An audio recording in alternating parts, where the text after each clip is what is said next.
Plans to replace Galileo with a British-built satellite network ought to give way to much more pressing issues, former Virgin Galactic President Will Whitehorn has told Daily Express. Following the UK's historic withdrawal from the European Union, the government announced plans to seek a British alternative to the EU's Global Navigation Satellite System, GNSS. The European signal provides a host of critical services to emergency aid and armed forces around the world, and was conceived in the 1990s as an independent alternative to the US's GPS and Russia's GLONASS signals. In the wake of Brexit, however, Prime Minister Theresa May said Britain could go at it alone, despite the UK forking over a staggering £1.2 billion towards the project. At the time, Mrs May said it would be in the UK's national interest not to be tied in with the European programme. The plans were eventually scuppered, but the UK Space Agency has continued to investigate potential Galileo replacements through the Space-Based Positioning, Navigation and Timing Programme.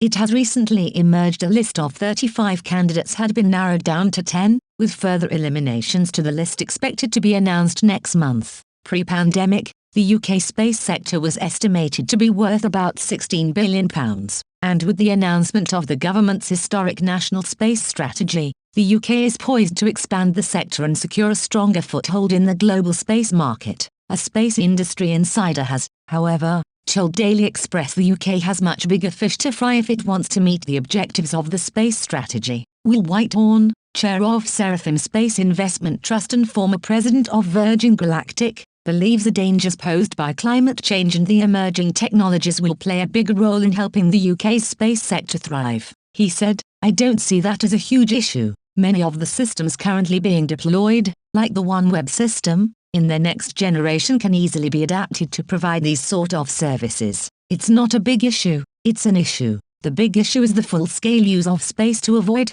basically, more carbon being put into the atmosphere, within the planet's atmosphere," according to Mr. Whitehorn. Space provides a tremendous opportunity for the government and private sector to invest in technologies that could help clean up the planet. He suggested polluting industries like data centers and crypto mining operations, which burn through great amounts of energy, could be safely and efficiently done from orbit. Studies published earlier this year have shown Bitcoin mining has a carbon footprint equal to some European nations, and that could leave a permanent scar on the environment. Mr. Whitehorn also said there is an opportunity to exploit the biggest source of energy in the solar system, the sun, from orbit. Scientists have proposed building large solar farms in orbit that can beam down energy to Earth in microwave form. The space expert said, "As we can do that, we can unlock a 24/7, highly efficient solar reactor called the Sun, and use that to power the planet." He is hopeful the UK will highlight these possibilities at the COP26 Climate Summit in Glasgow next month. Moving forward,